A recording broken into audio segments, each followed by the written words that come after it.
Bem Família. Oferecimento Sociedade União Good Pax. O conforto e a paz de ter com quem contar. Oralcim Ananindeua. Nosso carinho constrói sorrisos.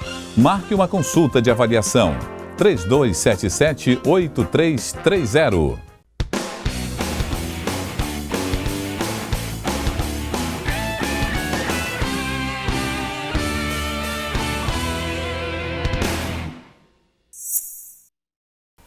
Olá, a paz do Senhor Jesus a todos. Nós desejamos uma excelente noite e quero convidar você a ficar com a gente aqui essa horinha no nosso Bem Família. E hoje no nosso programa nós vamos conversar com a irmã Marta Oliveira. Ela que faz bolos maravilhosos. Ela vai passar para a gente um pouco do testemunho dela, a receita de uma empadinha maravilhosa para você que está aí e quer começar um negócio, você mulher que não sabe por onde começar, mas tem esse dom da culinária. Então não saia daí que a gente vai passar a receita direitinho, vai logo pegando papel e caneta e vai também ouvir esse testemunho maravilhoso do que é que Deus fez na vida da irmã Marta. E hoje ela completa a renda familiar com muito amor e dedicação.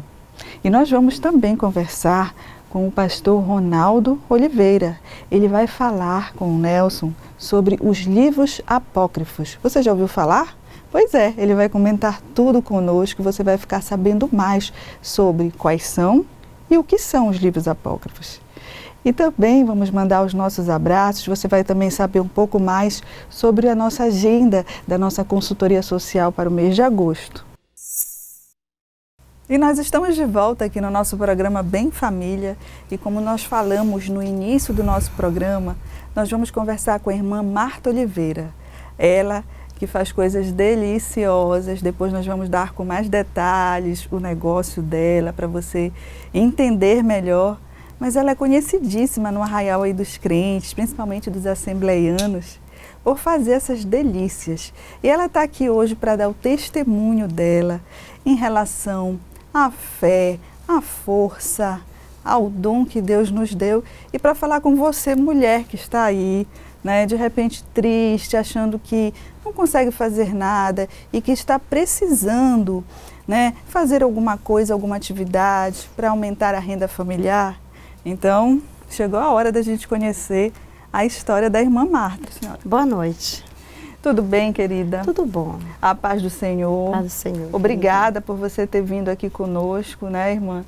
E eu queria que você falasse aí para as nossas telespectadoras um pouquinho do seu testemunho, como a gente estava conversando aí nos bastidores. Sim. O crente tem muitos testemunhos, né, para dar. Muita coisa. Em relação, como nós estávamos conversando, né, como eu comecei, na verdade, eu sempre fui uma mulher, fui sempre mãe, dona de casa, nunca trabalhei fora assim, né, uma vida secular, sempre em casa, fazia boneca, crochê, tricô.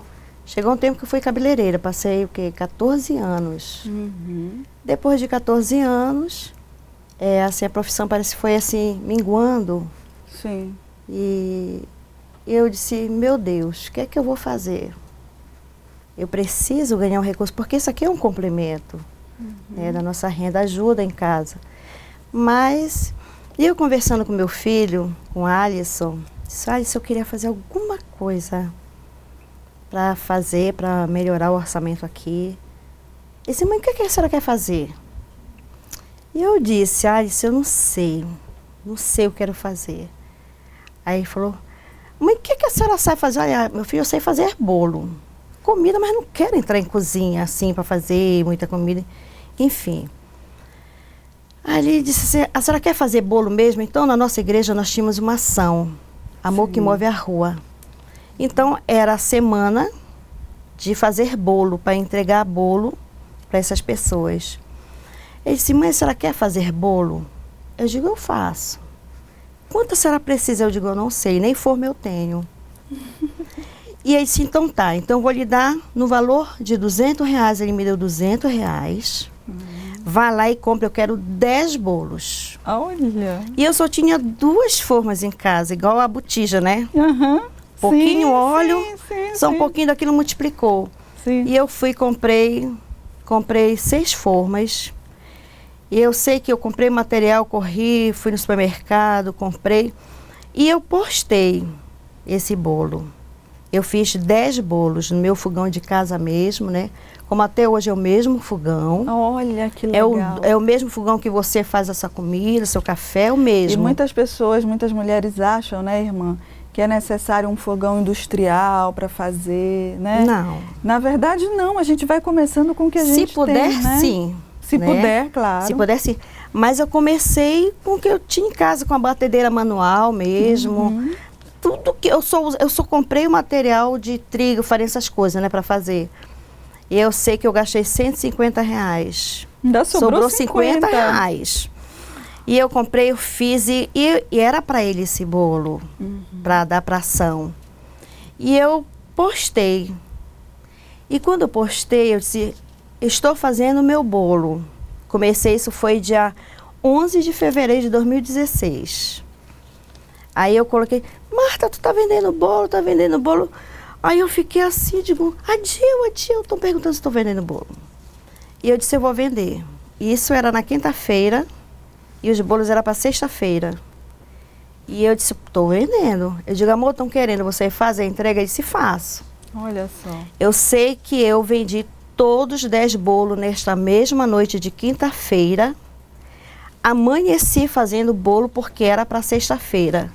E fazendo bolo e até hoje eu não parei mais. Que maravilha. Fazendo bolo, a confeitaria, fui me especializando, fazendo bolo simples, né? Inclusive, gente, aí você está vendo passando as maravilhas que são os bolos da irmã Marta, né? Então eu chamei ela aqui para você ver, né, que em tão pouco tempo Deus aperfeiçoou esse dom maravilhoso que ela tinha. E ela começou e não parou até hoje. São bolos lindos, deliciosos. E também tem outras coisinhas que a senhora faz, né? Sim. O que, irmã? Faço as empadas. As empadas. Faço chopp gourmet. Chopp gourmet tem 1 ano que eu faço. E que é super apropriado para o nosso clima. Sim, muito quente. Tem muita saída. Tem bastante saída, né? As empadas também eu faço bastante. E falando em empadas, daqui a pouquinho eu vou passar. Olha aqui, gente. Que maravilha que são as empadas da irmã, né? Vou passar a receita para você, vai se preparando aí. Vai pegando papel e caneta para você anotar os ingredientes.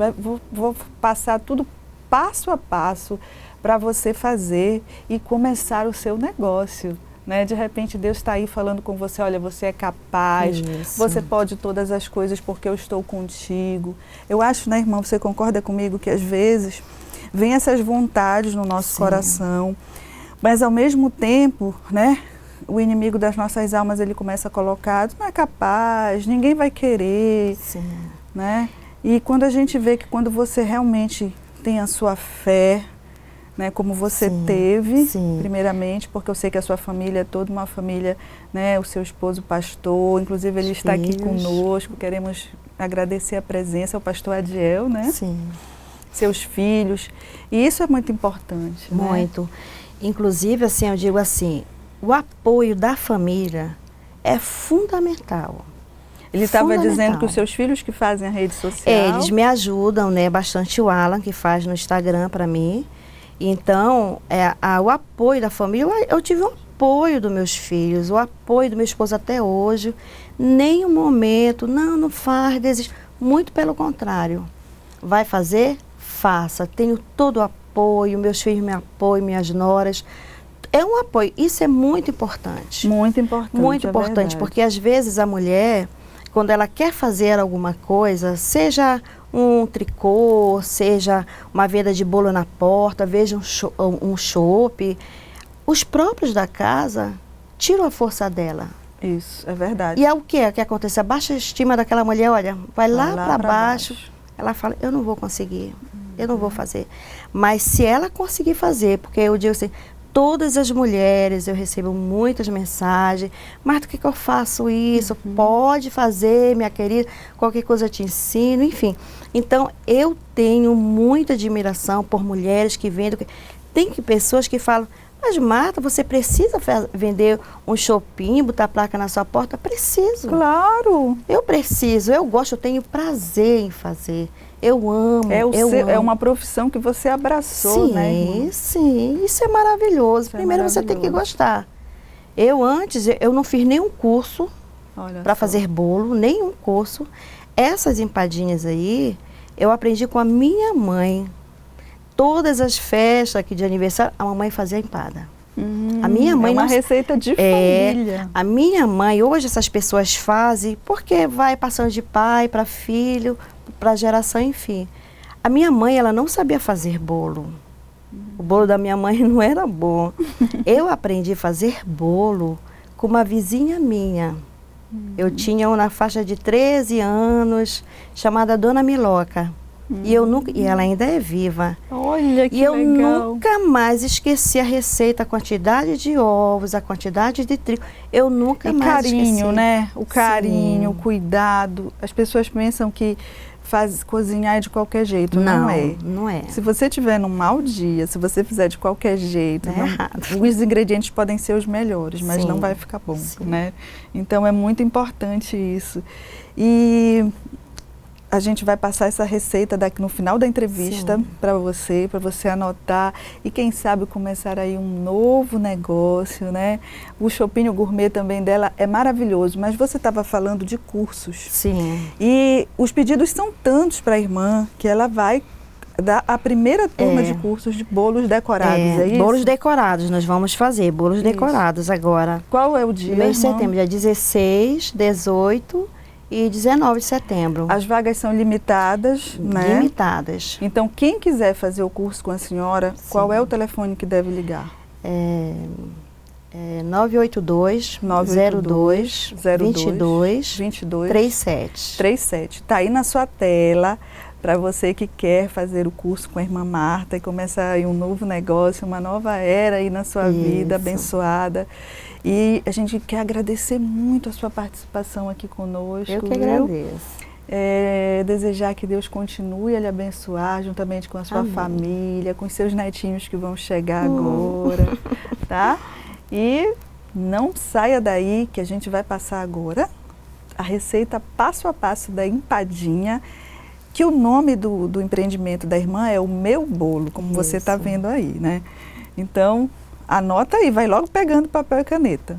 Muito obrigada, tá, irmã? Eu que agradeço. Foi um prazer. E quando quiser anunciar qualquer coisa, conte com a gente. Tá bom, obrigada. Tá bom? E é isso, gente. Não saia daí, que a gente volta já já. O Nelson vai ter uma entrevista maravilhosa aí, que você vai adorar.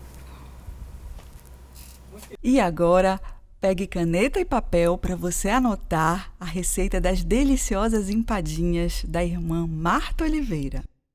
Atenção para os ingredientes da massa.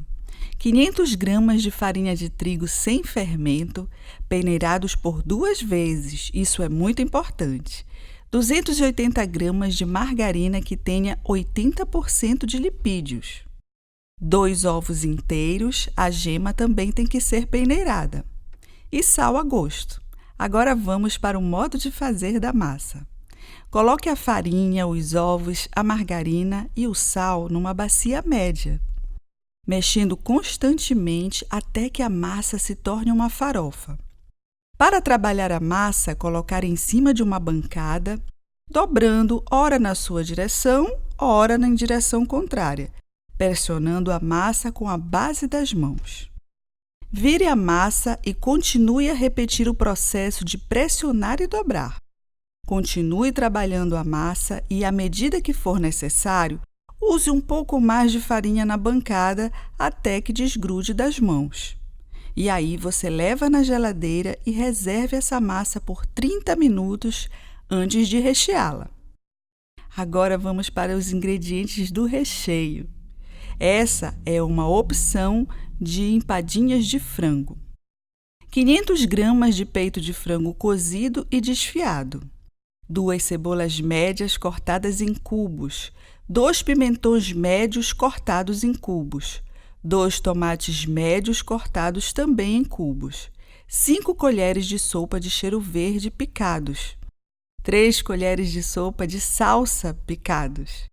10 colheres de sopa de azeite de oliva ou a gosto. e uma caixa de creme de leite. E vamos agora para o modo de preparo desse recheio. Em uma panela média, você vai adicionar o azeite, a cebola, os tomates, os pimentões, cheiro verde e a salsa. Depois de fazer aquele refogado com azeite, você vai acrescentar o frango desfiado, desligar o fogo e acrescentar o creme de leite e reservar até esfriar totalmente. E aí então você vai passar para rechear as empadinhas e você vai utilizar aquelas forminhas de alumínio. Então você vai levar ao forno até que elas fiquem douradinhas, como está aí na foto. Gostou?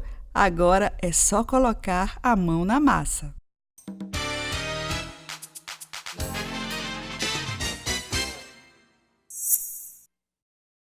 A Goodipax está sempre ao seu lado, nos momentos em que você mais precisa, com uma estrutura completa para tornar especial a última homenagem ao seu ente querido. São 8 planos funerários de acordo com o seu orçamento. A Goodipax conta agora com cemitério parque próprio, com várias capelas individuais climatizadas, além de amplo estacionamento e total segurança. Ligue agora ou faça-nos uma visita. Sociedade União Goodipax. O conforto e a paz de ter com quem contar. Conheça o Ateliê Moncherry, um espaço para sua beleza e bem-estar, com esmalteria e estética. Ambiente climatizado, confortável e com profissionais preocupados com a sua saúde. Procedimentos realizados com material descartável e esterilização em autoclave. Lá você encontrará spa dos pés e mãos, unhas decoradas e uma enorme variedade de procedimentos estéticos, facial e corporal como depilação completa, limpeza de pele, peeling de diamante e ultrassônico, design de sobrancelhas com ou sem aplicação de rena, colocação de cílios, fio a fio clássico ou tufinhos, clareamento de áreas corporais como axilas, virilhas e pescoço, massagem relaxante e modeladora, drenagem linfática e uma grande novidade, massagem terapêutica para pessoas idosas. Um lugar realmente especial para você no coração do Marizal, no subsolo do Líder Top Praça Brasil. Telefones 98185-1429 e o WhatsApp 98554-6580. Ateliê Moncherry, esmalteria, estética e depilação.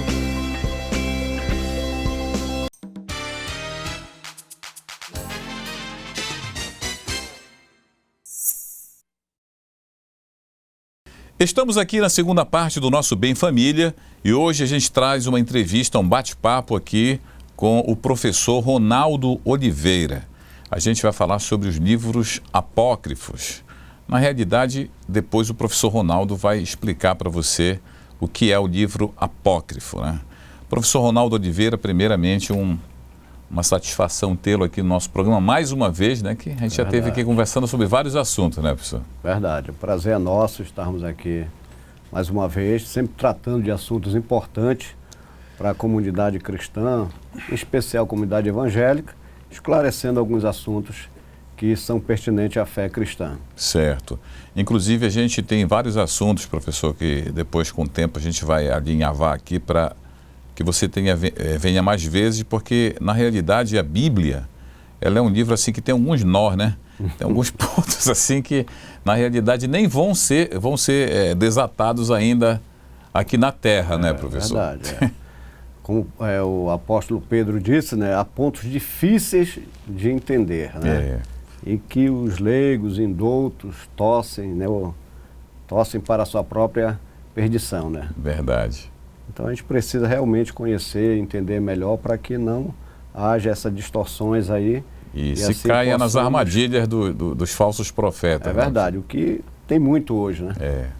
Ainda mais hoje. É verdade, é isso. Porque se a gente for observar nas cartas de João, quando ele advertia sobre os falsos profetas, hoje é como se fosse naquela época, ou pior, né? Então, professor Ronaldo, a gente vai falar sobre os livros apócrifos, né? Os livros que não estão no nosso cânon, mas antes, o professor Ronaldo vai falar para você que está em casa agora, sobre realmente o cano bíblico, o Antigo, o Novo Testamento, quando foi fechado, assim, os livros, como é que foi essa escolha e para a gente passar para os que estão fora do cardápio?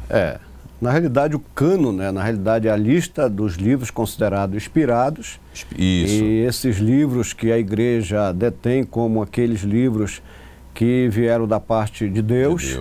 E temos os chamados livros apócrifos, né? Ou seja, ocultos, misteriosos ou desconhecido. Na realidade, a palavra oculto, a palavra apócrifo significa oculto, não revelado. Não revelado. Então era para discernir entre os livros canônicos, ou que eram inspirados, e os não inspirados, né? Que, por não ser inspirado, também não eram livros que não tivessem importância nenhuma para a igreja. Sim. Tinha importância histórica, a importância de compreensão de alguns textos canônicos. Então, muitas vezes se recorria aos chamados livros apócrifos para se entender isso. A parte histórica, Exatamente. Né? Então, canônicos são justamente a lista de livros inspirados. Que estão no cano. Exatamente. A palavra cano vem da ideia de uma vara de medir. Então, era aquilo que se media no sentido de saber qual livro estava de acordo com a doutrina, né, bíblica em si, a cristã. Então foram usados vários critérios para, vamos dizer assim, finalizar. Por exemplo, o essa Antigo. lista. O Antigo. O Antigo Testamento nós temos, para nós, 39 livros. Para os judeus, 24. Certo. Que são os mesmos 39 livros nossos. É porque eles conferem e contam de uma forma diferente. A contagem deles é diferente. Por exemplo, chamados profetas menores, são 12 livros para nós, para ele é somente um livro somente. Contado aí os 12. Mas é o mesmo conteúdo. Né? Certo. Já a Bíblia, chamada Bíblia Católica, ela tem justamente os 7 livros a mais. Né? Ela tem 46 livros e alguns acréscimos no livro de Esté e no livro de Daniel. Então são chamados, para nós, apócrifos. Né? Certo. Que não são inspirados, porque ali contém algumas, vamos dizer assim, alguns ensinamentos que vão trazer discrepância com a doutrina cristã, com o restante das escrituras que nós consideramos canônicas. Certo. Então, por isso, eles ficaram fora, vamos dizer assim, do cano protestante. Sim. Apesar de, por exemplo, na época da Reforma Protestante, até no século XVII, ainda se publicava ali a Bíblia protestante ou protestante com os livros apócrifos. Sim. Vinham os livros apócrifos. Só que com a recomendação que esses livros não serviam para a doutrina. Serviu apenas para um conhecimento da cultura judaica, da questão histórica, tinha algum valor para ensinamento, mas eles não eram considerados inspirados e por isso são chamados apócrifos. Mas a partir de 1629, se eu não me engano, aí houve, assim vamos dizer, a proibição no meio protestante para não mais se publicar Bíblias com os chamados livros apócrifos, por conta da confusão que isso podia causar. Sim. Hoje, com os textos que são, vamos dizer assim, aceitos, por exemplo, do Novo Testamento, tanto pela Igreja Católica como pela Igreja Evangélica, nós já temos muitas distorções, muitas heresias, e como hoje se diz, a Bíblia é chamada mãe de todas as heresias, porque todo mundo diz que tira da Bíblia a sua doutrina, o seu ensinamento. Então, por isso, a importância da definição do cano, para que não se cometesse erros mais graves, procurando em outros livros apoio para determinados ensinamentos ou doutrinas. Então, foi muito bom ter definido o cano, por exemplo, o cano judeu. Alguns dizem que o cano estava aberto. Antes dos 70? Não, o cano estava aberto até o primeiro século. No Concílio de James, mais ou menos lá no final do século I, que se definiu, de fato, os 24 livros, no caso da Bíblia hebraica, certo, do Antigo Testamento, como nós chamamos. que são para nós os 39 livros. Definiu ali. Certo. Até porque havia alguma disputa com relação a alguns livros que alguns insistiam que fossem incluídos e outros não. Mas também alguns dizem que esse concílio apenas validou alguns livros que já faziam parte do cânon palestino, né?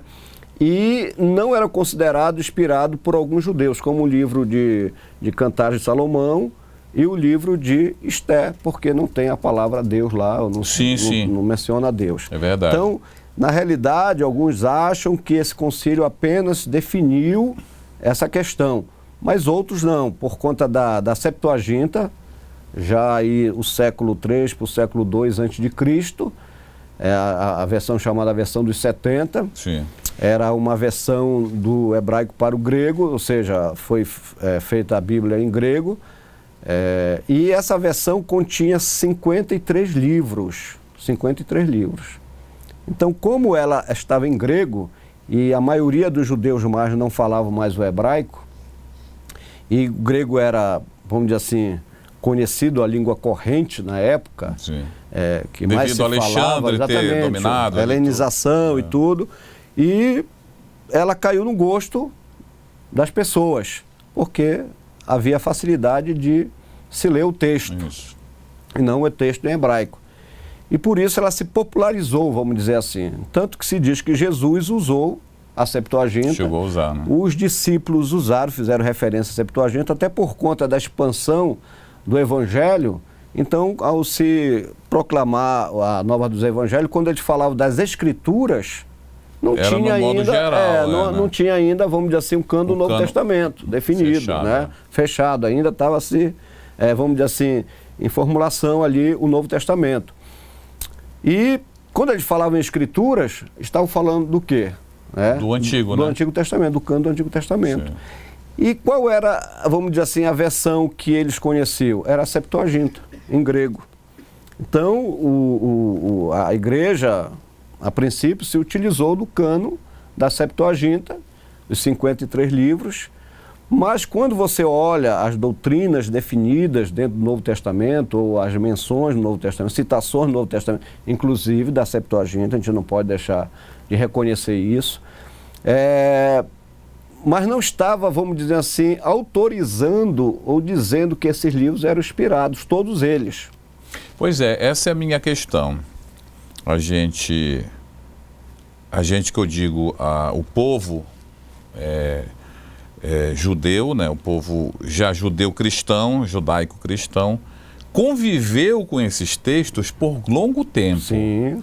Né, e utilizaram, algumas comunidades chegaram a manipular os livros, né, a estudar, a aprender, e depois é como se eles passassem a não servir mais.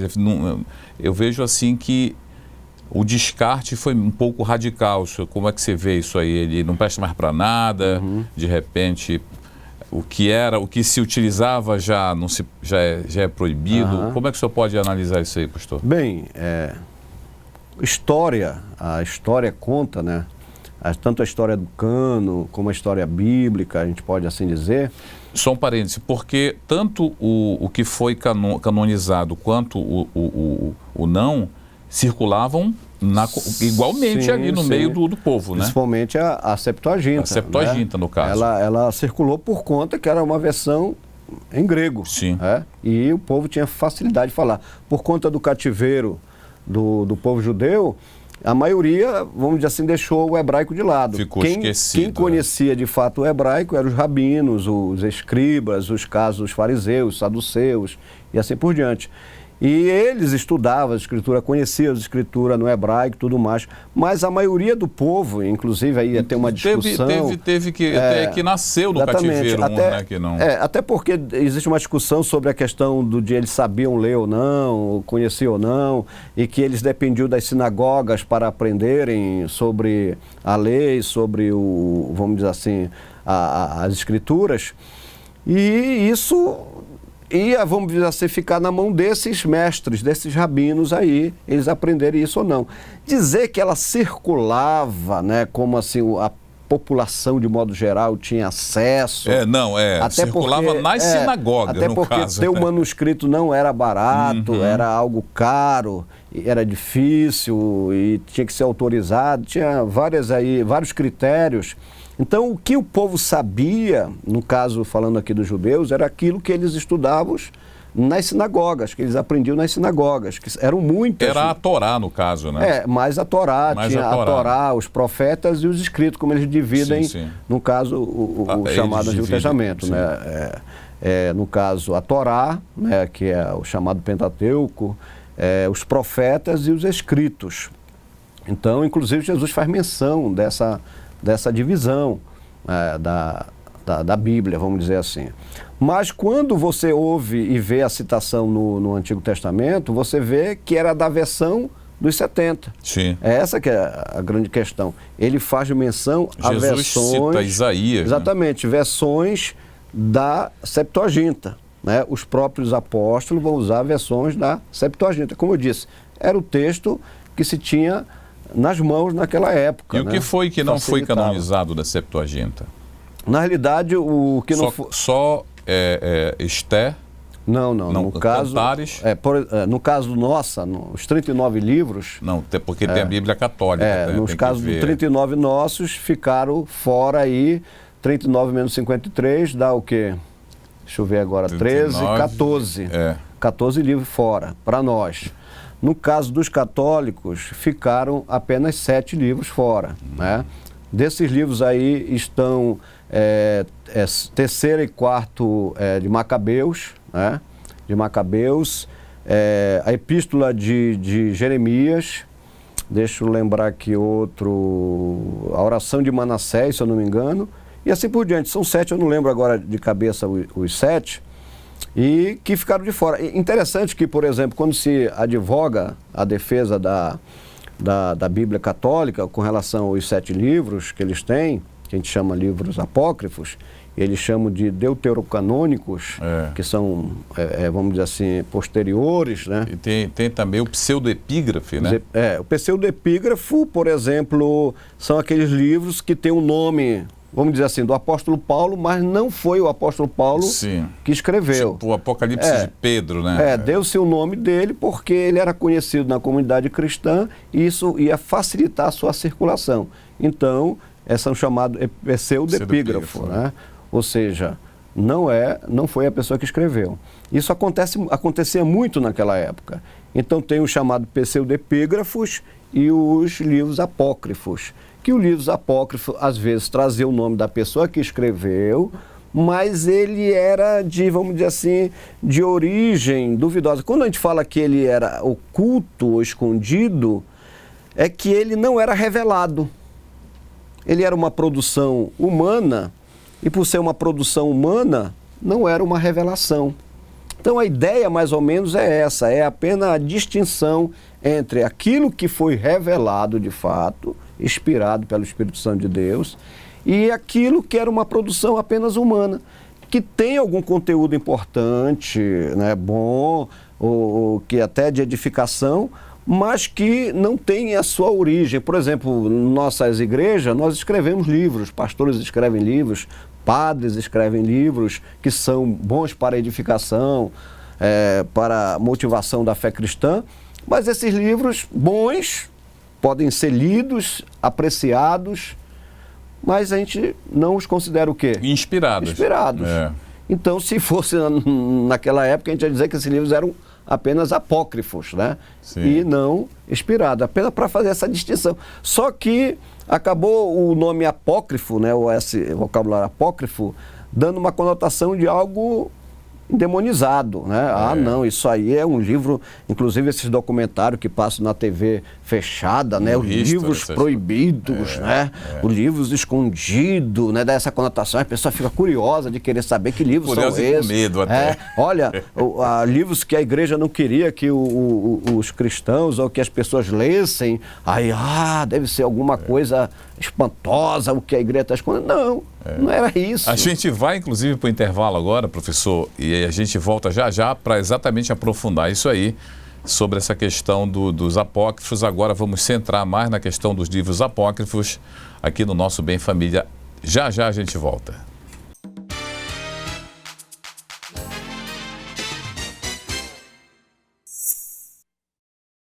A Goodpax está sempre ao seu lado, nos momentos em que você mais precisa, com uma estrutura completa para tornar especial a última homenagem ao seu ente querido. São 8 planos funerários de acordo com o seu orçamento. A Goodpax conta agora com cemitério parque próprio, com várias capelas individuais climatizadas, além de amplo estacionamento e total segurança. Ligue agora ou faça-nos uma visita. Sociedade União Goodpax. O conforto e a paz de ter com quem contar. Conheça o Ateliê Moncherry, um espaço para sua beleza e bem-estar, com esmalteria e estética. Ambiente climatizado, confortável e com profissionais preocupados com a sua saúde. Procedimentos realizados com material descartável e esterilização em autoclave. Lá você encontrará spa dos pés e mãos, unhas decoradas e uma enorme variedade de procedimentos estéticos, facial e corporal, como depilação completa, limpeza de pele, peeling de diamante e ultrassônico, design de sobrancelhas com ou sem aplicação de rena, colocação de cílios, fio a fio clássico ou tufinhos, clareamento de áreas corporais como axilas, virilhas e pescoço, massagem relaxante e modeladora, drenagem linfática e uma grande novidade, massagem terapêutica para pessoas idosas. Um lugar realmente especial para você no coração do Marizal, no subsolo do Líder Top Praça Brasil. Telefones 98185-1429 e o WhatsApp 98554-6580. Ateliê Moncherry, esmalteria, estética e depilação.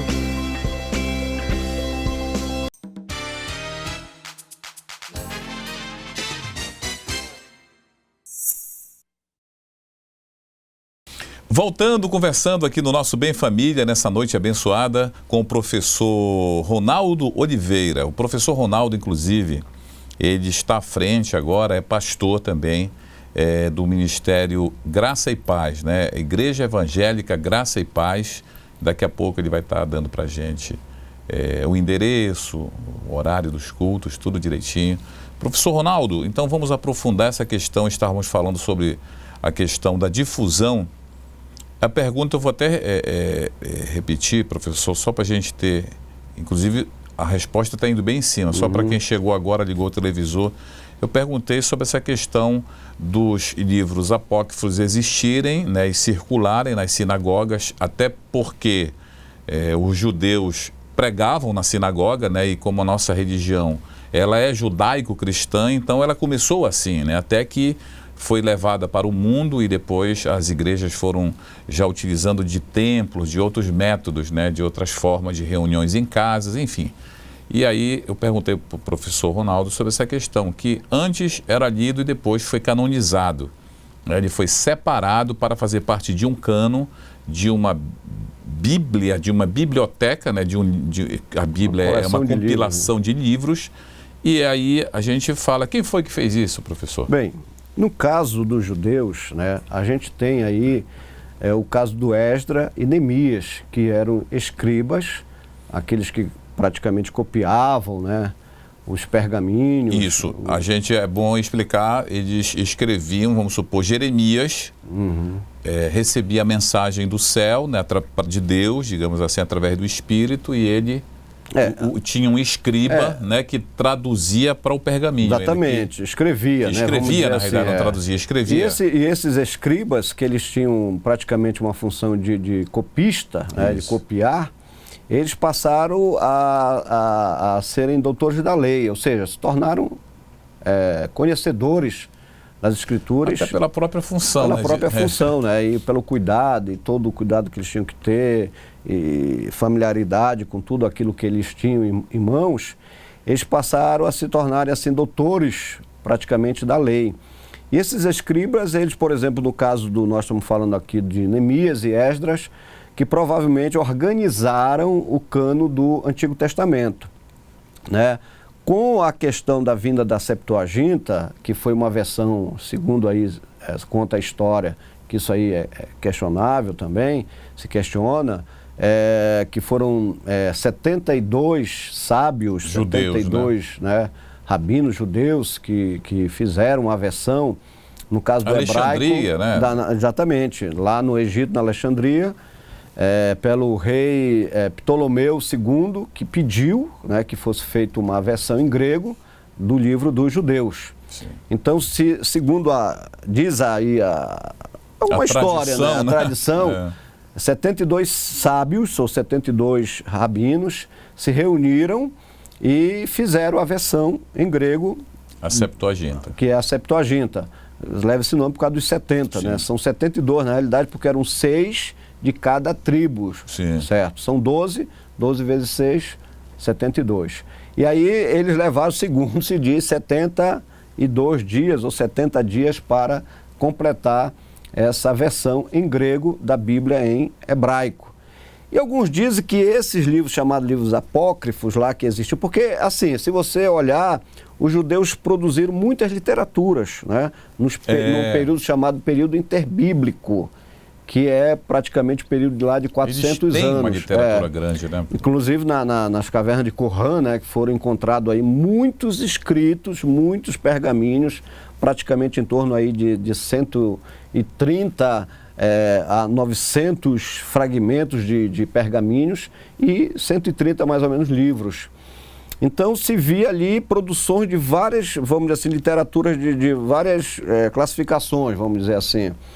E não era só a Bíblia que eles traduziam, que eles escreviam, que eles liam, ou seja, somente a Torá, somente os profetas, os escritos, não. Eles liam e tinham acesso a outros livros. E isso foi encontrado, né, lá nas cavernas, e dizem que isso não foi nem 20% do que provavelmente ali tinha. Então, vamos dizer assim, é como se aqui nós tivéssemos a Bíblia agora, como nós temos aqui, tem esses livros aqui, que é uma coleção, né, uma coletânea dos apócrifos. Tem aqui a infância de Jesus, Apocalipse de Pedro, Evangelho de Tomé e assim por diante. E aí vamos dizer que houvesse aqui um terremoto, né, e depois numa escavação encontrasse aqui os livros juntos, ninguém tivesse conhecimento sobre isso, dizer, pá, esse livro também deve ser inspirado porque estava junto com a Bíblia. Então, como foi achado os livros inspirados ou livros canônicos lá na caverna de Qumran, junto com outros livros que não são considerados inspirados, não, então provavelmente se eles guardavam, se eles tinham esses livros, é porque eles eram inspirados também. Mas não é bem assim, porque se você ler esses livros aqui, eu até aconselho você ler, eu até brinco, porque isso aqui é apenas uma parte. Eu tenho uma parte também. É um texto. Tem mais 2 volumes além desse. Tem aquele escrito de Gilgamesh no meio, né? São muitos. Aí o que acontece? Tem gente que não consegue nem ler aqui os 66 livros. Os canônicos, aí né? imagina os 130 que nós temos aqui, a 140 livros. Né? E aí, mas eu aconselho alguém que é muito curioso, além, em vez de estar vendo documentários que faz aquele sensacionalismo com relação aos livros apócrifos, leiam os livros apócrifos e você vai ver que eles são, na maioria, incoerentes com a doutrina cristã. Você vai ver que tem coisas absurdas. Né? Você lê, por exemplo, no livro apócrifo, até mesmo no caso do cano católico, né, que diz que você tem que orar pelos mortos, né? A intercessão pelos mortos, a intercessão dos mortos. Você vai ver a questão de dizer que a esmola salva, que a oração e o jejum salva a pessoa para a eternidade. Né? Você vai ouvir lá dizer que trate, no livro, se eu não me engano, de Eclesiástico, né? Eclesiastes é o nosso, né? O Eclesiastes é o nosso, que nós temos, e eles também têm Eclesiastes e Eclesiástico, que diz que você não deve ajudar as pessoas ímpias. Que você, na realidade, deve até maltratá-las. Quer dizer, incoerente com a doutrina bíblica que diz que você deve amar até os seus inimigos.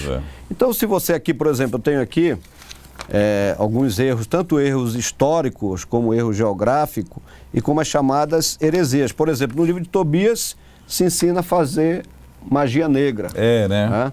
Diz que se você pegar o coração lá do peixe, né, assar, aquela fumaça vai exorcizar os demônios, tanto de homens como de mulheres. E tem um anjo também, o anjo lá mentindo, né? Dizendo que ele é de uma família e na realidade ele não é de família nenhuma ali terrena. E assim você vai ver vários outros, né, outras abordagens. O que mais aí? Pode falar, professor. Que, por exemplo, você comparando com os textos que nós temos chamados canônicos, são incoerentes, né? Certo. Contradizem essa questão.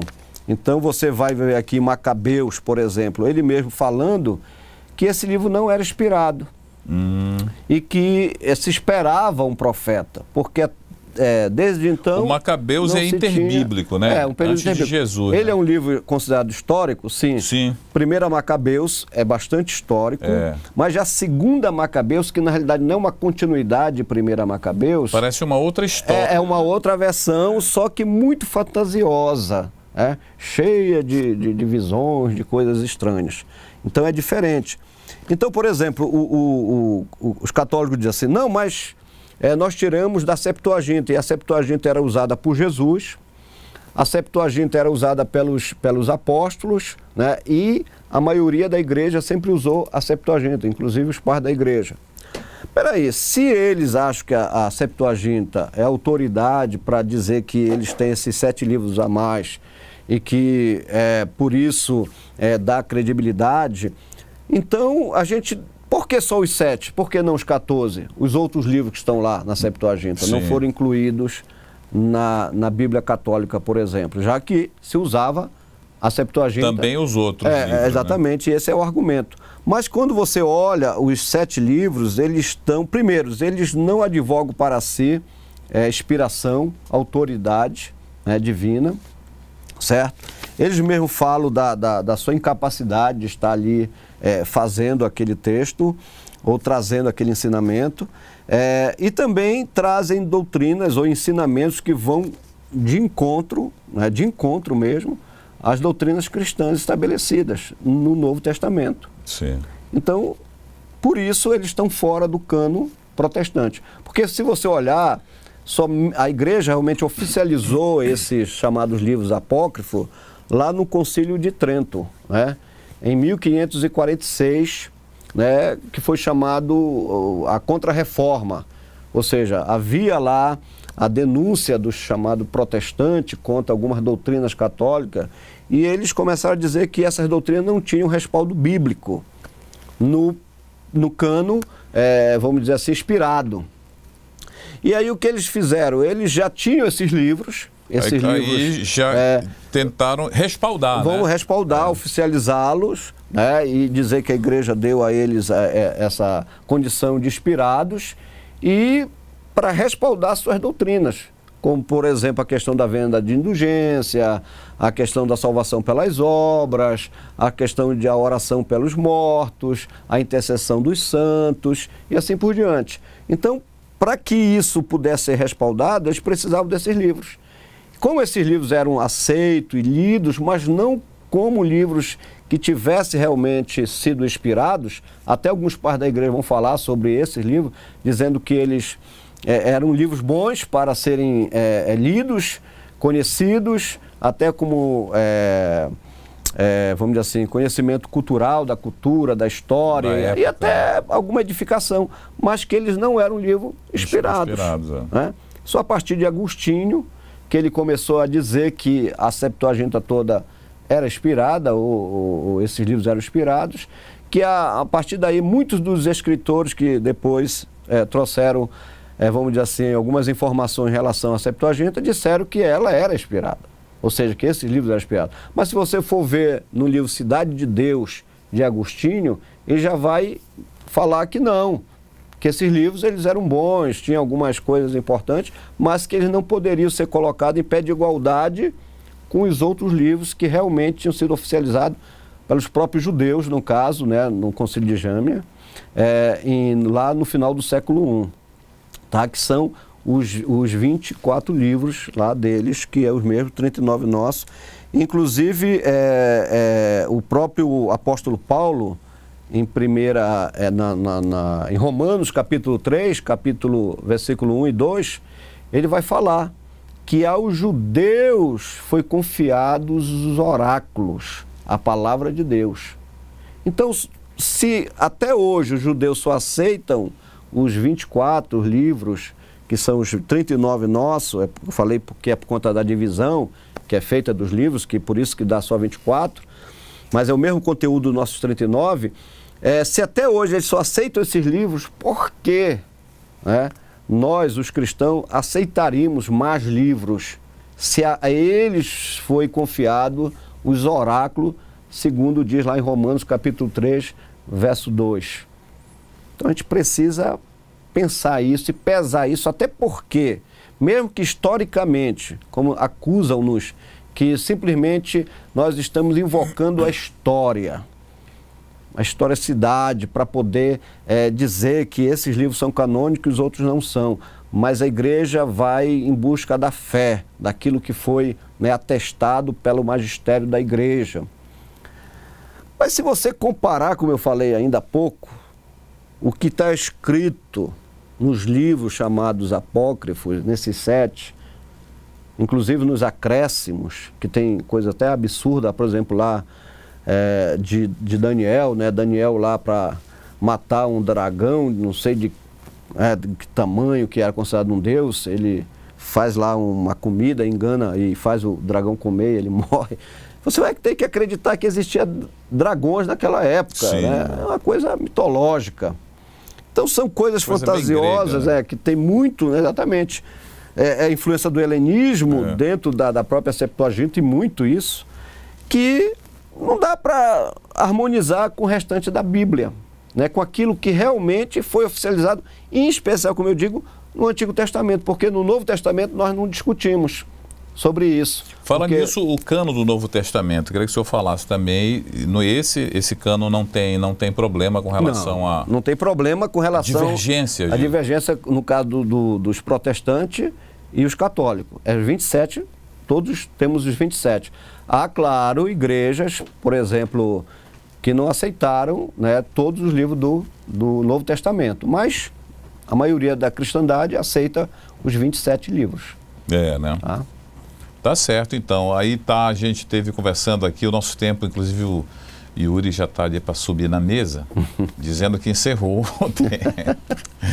Professor Ronaldo, vamos voltar mais uma vez aqui, a gente vai falar ou com outros assuntos, abordando sempre outros assuntos e esclarecendo por nossos irmãos telespectadores, amigos, sobre essas questões bíblicas, e questão de fé, porque acima de qualquer divisão, que o professor está nos falando aqui, existe a sua fé, irmão? Então, se você crê em alguma coisa, é a sua fé realmente que vai lhe condenar ou lhe salvar, não é, Ronaldo? Então, a gente, porque não é uma coisa certa ou errada, são coisas diferentes e encaminhamentos diferentes, que existem entre a Igreja Católica, Apostólica Romana e os evangélicos, Depois da reforma houve realmente essa diferença, e o que a gente está colocando é exatamente essa questão dessa diferença que acontece na questão da fé. Tá certo? Muito obrigado. A gente vai voltar brevemente para falar sobre predestinação, essas coisas, esses assuntos calmos, Assunto que se consegue fechar, Armínio, Calvino, essas coisas assim simples. A gente não consegue fechar isso, Sempre haverá essas divergências. Exatamente. É natural, praticamente. E as coisas só vão ser esclarecidas na glória. É verdade. Meu amigo, muito obrigado. Professor Ronaldo Oliveira, pastor. A gente deixa o número de contato e o horário dos cultos lá no Ministério Graça e Paz. Nós temos as nossas igrejas, no horário de culto, geralmente domingo às 18 horas. O culto da família, ali na Travessa Vileta, entre a Almirante e 25, que hoje é Rômulo Maiorana. Nós temos, onde nós estamos agora pastoreando ali na Guanabara, na Rua Tancredo Neves, número 6. Nós temos culto às quartas-feiras, 19 horas, e aos domingos nós temos a Escola Bíblica Dominical, inclusive com curso de teologia gratuito. Olha, então se você quiser já procurar o professor Ronaldo lá na congregação, na Guanabara. Na Guanabara, lá na rua Tancredo Neves, número 6. Nós temos os cultos às quartas-feiras, às 19 horas. Domingo, Escola Bíblica Dominical, que tem um curso teológico gratuito, às 9 horas da manhã. E à noite, no domingo, às 18 horas, o nosso culto da família. Assim como é também nas outras congregações. Mesmos horários, né? Isso. Tá certo, então. Obrigado, professor Ronaldo. E a gente vem mandando aqueles abraços, né? Para você que está ligado, manda sempre aquele recadinho. A gente vai estar encerrando daqui a pouquinho o nosso Bem Família. Nos encontramos, então, sempre nos sábados aqui na programação da sua TV Grão-Pará, canal 14, e com reprise aos domingos, tá bom? Obrigado, professor, mais uma vez. Um abraço. Muito obrigado. Valeu! Foi muito bom estarmos juntos. Ficamos por aqui. Você gostou com certeza das nossas entrevistas, né? Hoje tivemos uma conversa muito legal com o professor Ronaldo Oliveira. E a gente volta no próximo sábado, se Deus quiser, aqui mesmo no seu canal 14, TV Grão-Pará, no nosso Bem Família. Sábado com reprise no domingo. Deixa eu abraçar a Brena e o Eduardo, esse casal abençoado que fez o convite aí para a Vanusa, né? Para minha esposa Vanusa, que esteve palestrando sobre envelhecimento saudável lá na igreja Jesus Cristo dos Santos dos Últimos Dias, lá com os mormons, né? A gente foi lá na palestra. Teve uma programação muito legal para os idosos, né?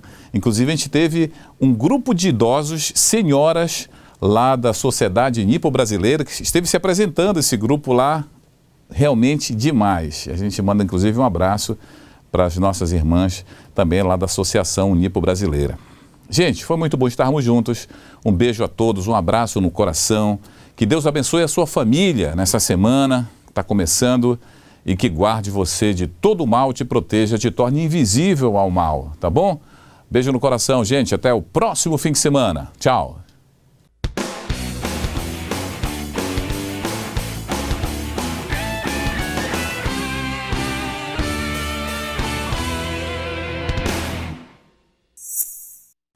Bem Família. Oferecimento Sociedade União Good Pax. O conforto e a paz de ter com quem contar. Oralcinha Ananindeua. Nosso carinho constrói sorrisos. Marque uma consulta de avaliação. 3277-8330.